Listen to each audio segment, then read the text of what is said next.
What's going on, everyone? We are back, and as you can see, FedEx just showed up and dropped off all my parts, courtesy of RockyMountainATV.com.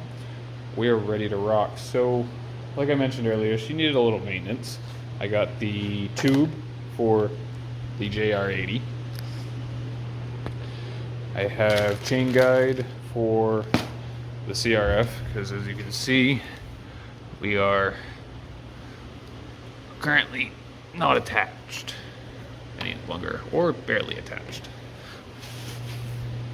We have front and rear sprockets and a high performance primary drive chain. So we've got also two varieties of one-a-day multivitamins, because in New England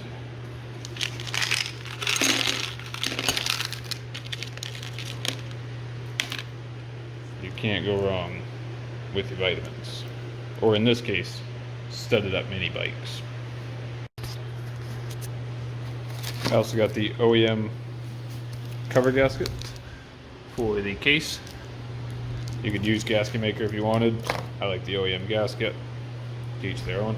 I also got two tires, freshies for the spring.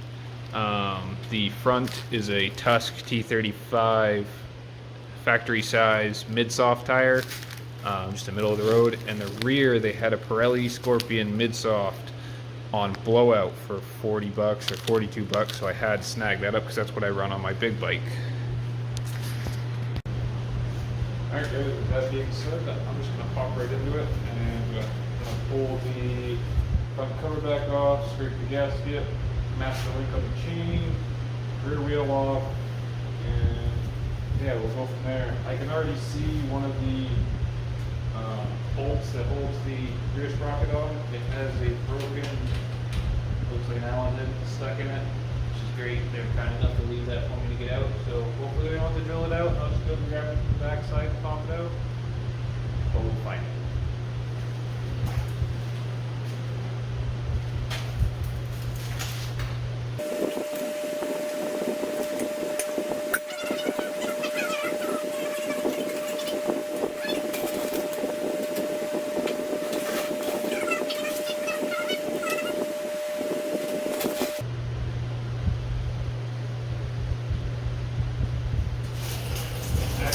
O-ring chain was on it. I'm kind of surprised. I'm not going to put an O-ring chain back on it.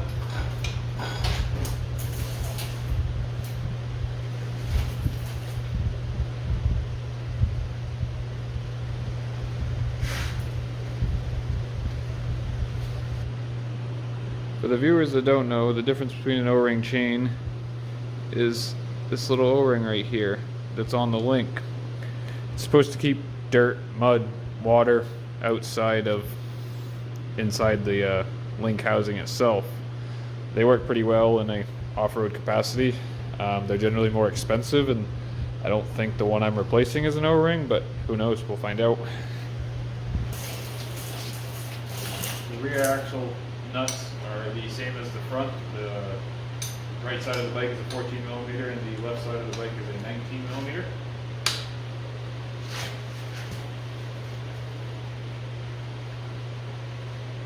Again, whoever owned this previously probably had never worked on a dirt bike, because that is extremely tight for an axle nut. They really don't have to be that tight. You can, you probably can't see it, but the swing arm is actually squished in.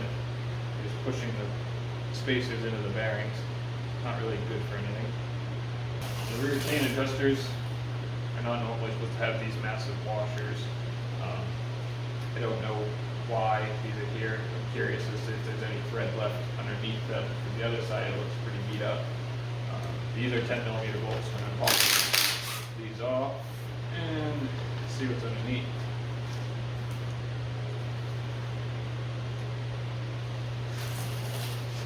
As I suspected, there isn't a whole lot of thread left.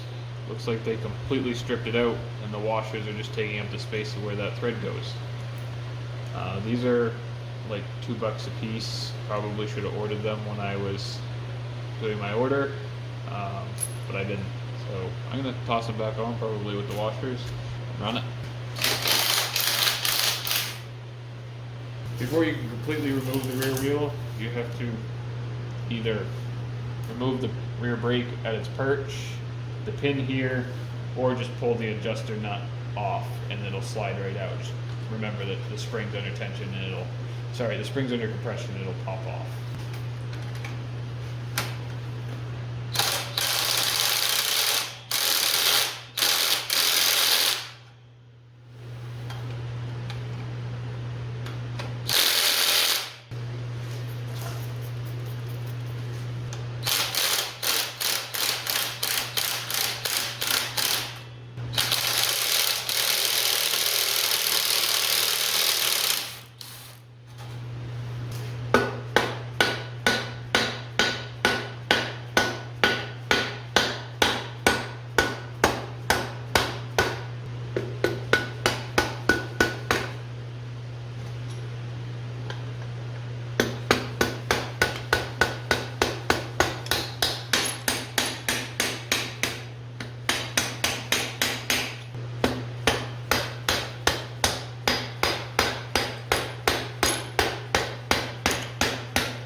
Like I was saying earlier, someone was kind enough to break off their Allen head inside the bolt retaining the sprocket to the hub.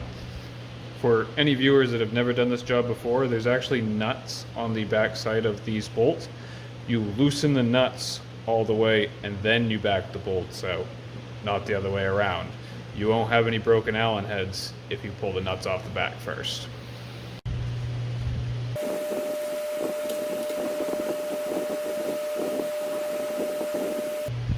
Like I said, that's simple. You don't even need an Allen socket to remove them.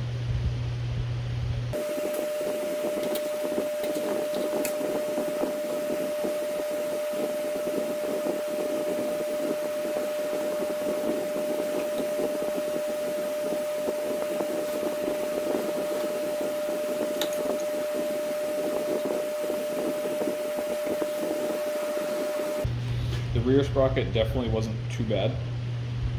I would say the weight is about the same as well.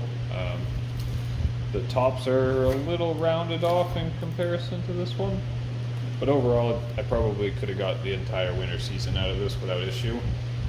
Probably much longer than that. It was the front that was a big one, but if you're going to replace the chain and the front sprocket, you might as well replace the rear while you're at it. Installation is the same as the removal. Pop it on, there's no particular orientation. An XR100 doesn't really spin the wheel fast enough to give that a balance.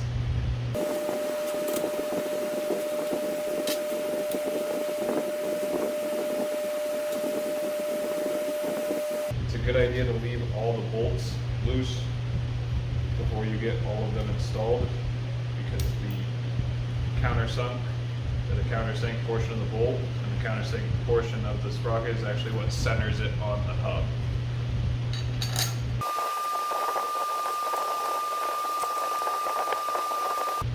Yes, I'm absolutely reusing the hardware with the broken off bolt in it.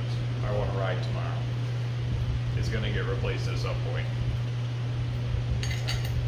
You can tighten them just like you would the lug nuts on a 4-lug car. You go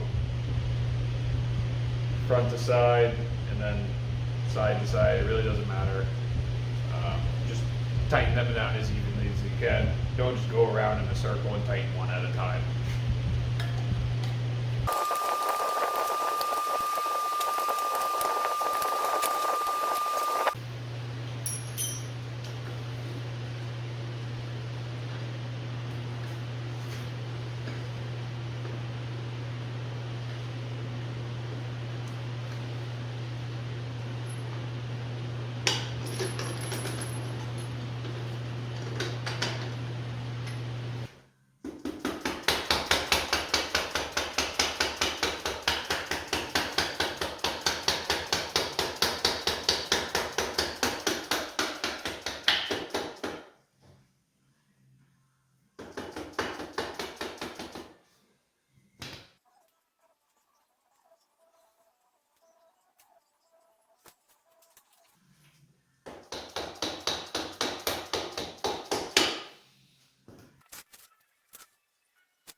You can see the difference in the front sprockets pretty clearly. This is the used one. It's very pointy, and it's actually, the teeth are actually bent in the rotation of the chain. So the torque of between the rear tire gaining traction actually twisted the sprocket teeth down. So you don't normally see this, especially on little bikes. It's pretty common to see on like a 450, maybe even a 350, or someone that's heavily racing or heavy on their clutch. But for the most part, on a CRF100, that's pretty unheard of to bend the sprocket. It's probably just because it got thin. But the new one's much more robust. Before I put it on, I'm going to go scrape the remaining gasket off of the housing.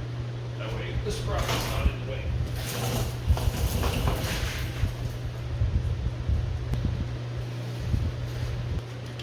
Replace the chain guide next. As you can see, it's pretty dry rotted. I'm going to reuse these washers, so I don't believe the new one came with any.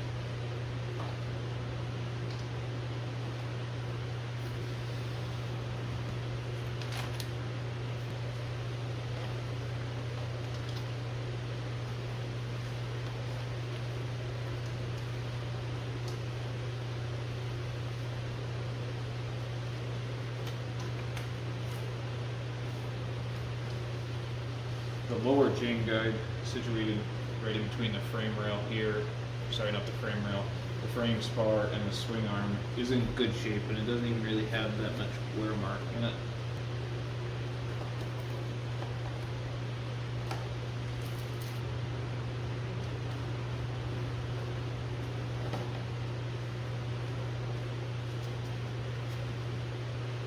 The chain was nothing special off of Rocky Mountain. It was just the primary drive's high performance chain. It had the higher tensile strength of all the kits that they offered.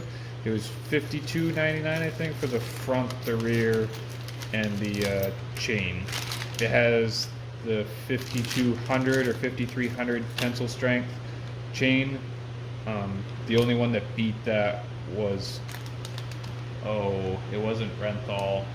There was one on there that had 7,000 pound tensile strength, but it was double the price of this one, and I'm cheap. Anytime you're working with a new chain, there's a good chance that it's completely covered in oil. I like to toss on rubber gloves because I don't particularly care for being covered in oil.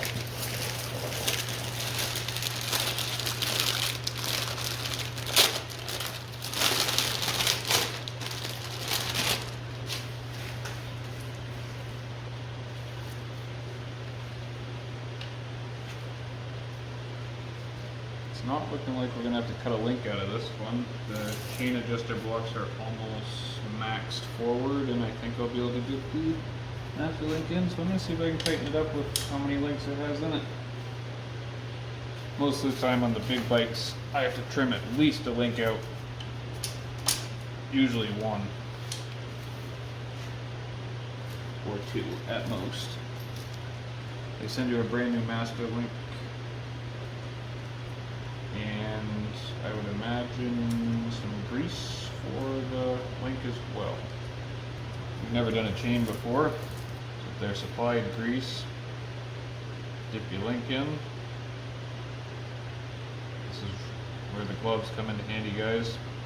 It's kind of a messy job. You can probably do it a little cleaner than when I'm doing it, but that's what it is. For those that have never adjusted a chain before, it's actually quite simple. The factory supplies, so these are your chain adjusters. They're adjusted via this nut on the back side here.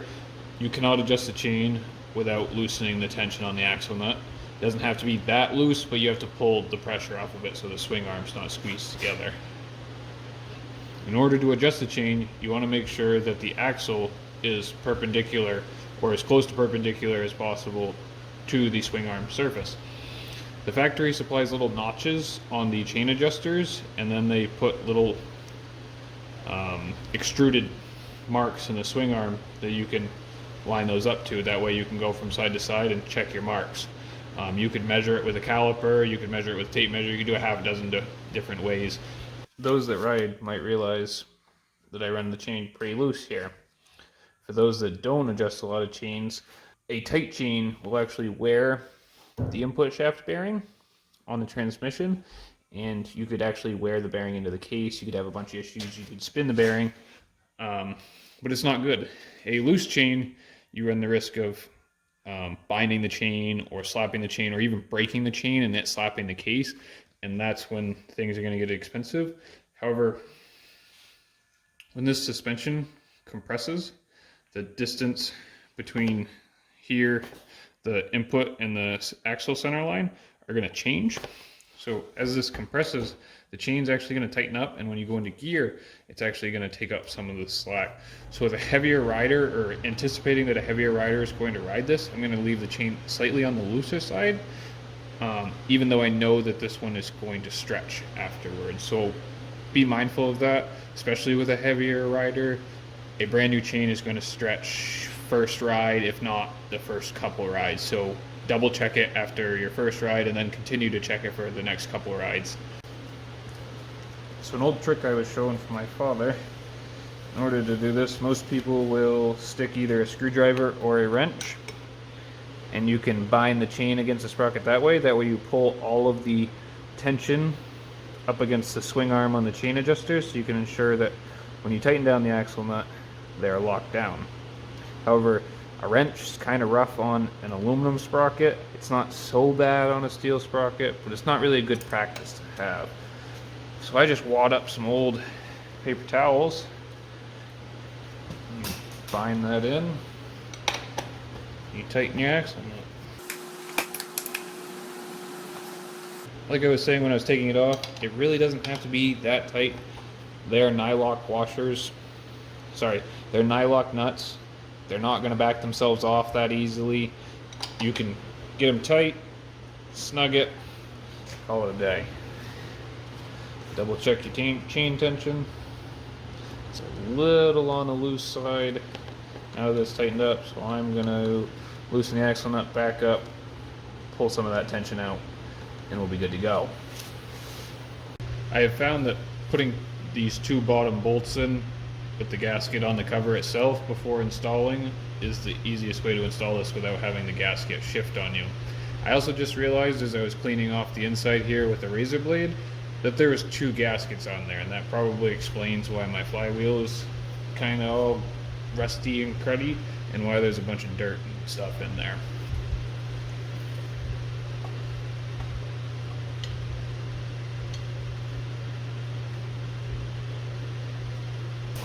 For those that weren't paying attention from the disassembly video, this bolt right here is the one lone long bolt. The rest of the bolts that go around the case are the same size. So remember that.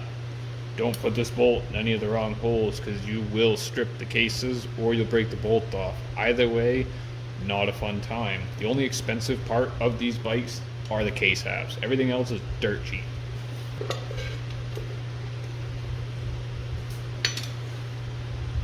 Those that don't work on things much, these bolts have a torque spec from the factory. If that's how you like to do things, I would recommend looking up the torque spec for them and using a inch-pound torque wrench. I have done this a handful of times.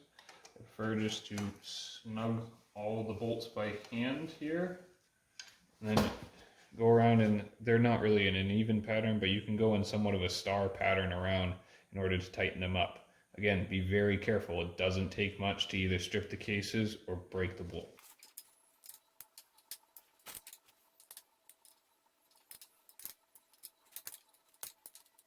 So adjusting the brakes on these is super simple. Obviously you can see it's not going to stop it. All you have to do is turn this adjuster knob in. Mine's still a little seized up. I've WD-40 and moved it. I'm going to toss some anti-seize on it as well. But yeah, just tighten this up until you get your desired brake feel.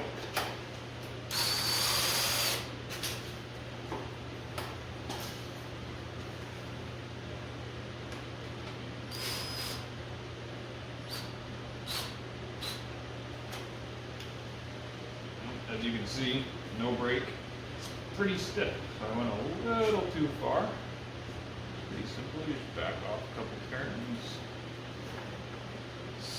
A little too much tension on there.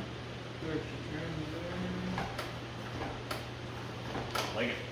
There are several different methods for studding tires. Depending on the motorsport, depending on what conditions you're riding in, there's many factors. For an XR100, or CRF100 in case, or just about any mini bike, these are just regular old self-tapping screws. Very, very cheap. You can get them right on Amazon, Home Depot, Lowe's, any of your local hardware stores. These are a 1/4 inch by, I believe they are 3/8 long.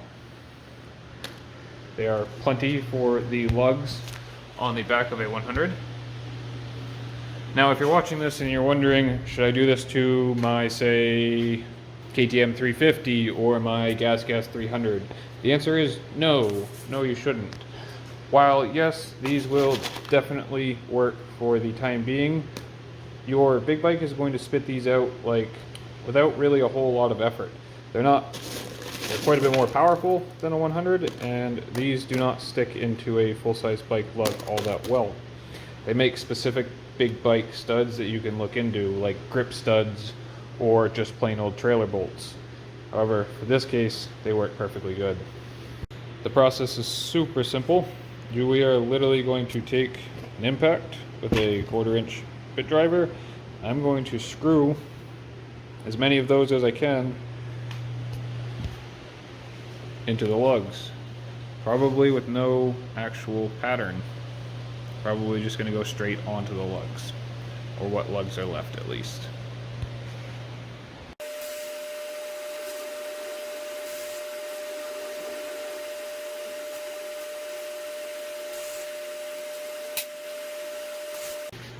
So that is it for the back tire. You can see kind of went every other with the pattern.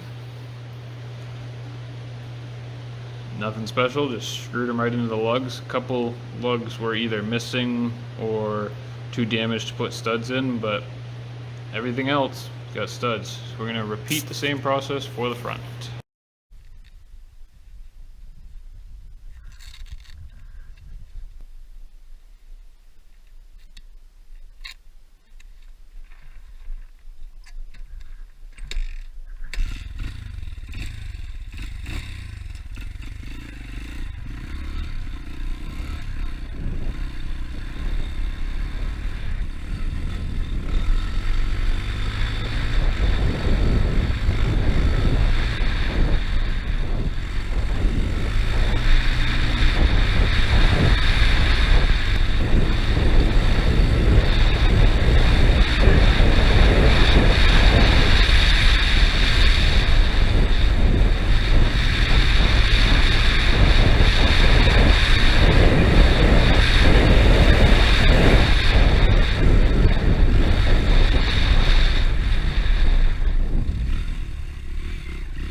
Traction, baby, traction!